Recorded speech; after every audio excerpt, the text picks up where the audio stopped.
Comment choisir ses collants?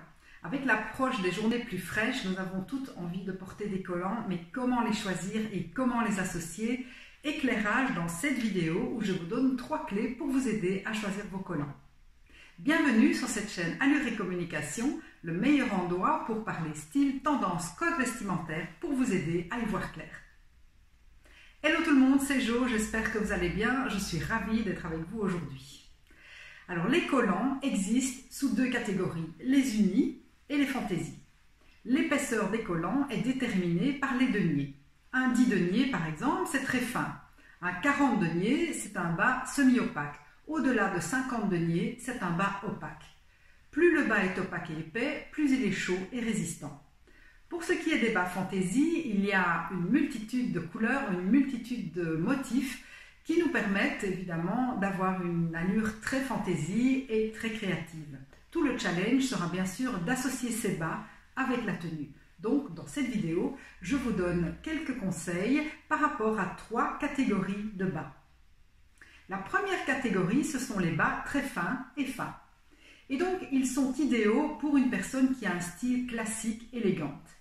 Bien sûr, les bas seront choisis en fonction de la couleur de la robe ou de la jupe et en fonction de la saison. En effet, je m'explique, si nous sommes en automne ou en hiver, que votre robe est de couleur foncée, vous allez peut-être privilégier un bas noir très fin.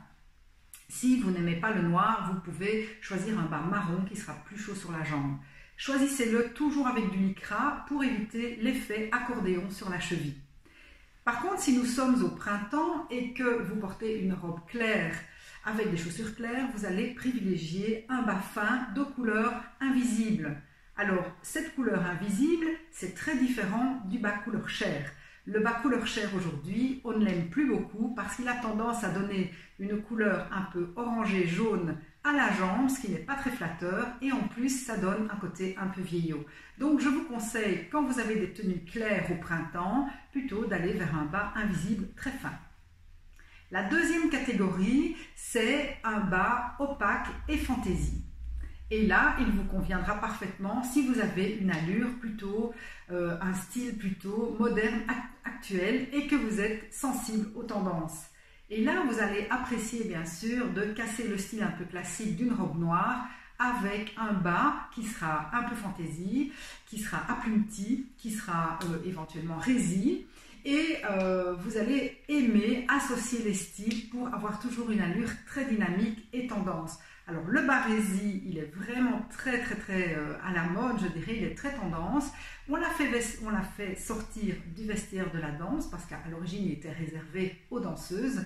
Mais aujourd'hui on porte le bas résille avec des bottines, avec des baskets. On le porte également en dessous d'un pantalon 7/8e pour donner un côté, je dirais, très branché et aussi pour habiller la cheville de façon très sympa. La troisième catégorie de bas, ce sont les bas fantaisie et très colorés. Là, c'est si vous avez un style très audacieux et créatif, l'association de couleurs n'a pas de secret pour vous. Et dans ce cas, vous allez pouvoir mixer les couleurs entre elles, vous allez pouvoir associer des bas colorés à motifs avec une tenue qui sera peut-être un petit peu moins colorée. Donc voilà, toute votre créativité, toute votre unicité sera révélée grâce à ces associations audacieuses. Alors, un petit mot par rapport au legging, parce que certaines d'entre vous me disent « oui, mais le legging ». Alors, le legging aujourd'hui, le legging tunique, c'est plus tellement d'actualité. Il faut savoir qu'à la base, le legging était un vêtement de sport qui était réservé aux activités sportives et aux activités qui nécessitaient un vêtement confortable. Je vous conseille aujourd'hui de le laisser pour ça, donc de le réserver aux activités sportives. Ça n'a pas beaucoup de sens d'être habillé en legging pour aller faire ses courses ou pour assister à une formation, par exemple. Donc, legging, tunique, plus trop. Alors, autre petit point d'attention par rapport au confort du bas. Parce que beaucoup d'entre vous se plaignent en disant « oui, mais les bas, ça gratte, c'est pas confortable, etc. » Je vous donne une petite astuce. Essayez d'aller acheter vos bas là où il y a des échantillons. Alors, prenez un petit échantillon et glissez votre poignet à l'intérieur. Donc, comme ceci. D'accord? Quand vous passez la main, le bas doit être doux. Si vous avez un sentiment rêche Et si vous avez le sentiment qu'il y a des écailles sur le bas, vous le laissez de côté. J'espère sincèrement que les conseils délivrés dans cette vidéo vous seront utiles pour choisir vos bas. Et puis, n'oubliez pas de me laisser un petit commentaire si vous avez apprécié cette vidéo. Merci de vous abonner à ma chaîne Allure et Communication parce que je publie des conseils très régulièrement. Et puis, je vous donne rendez-vous dans une prochaine vidéo. Et d'ici là, je vous embrasse. Ciao!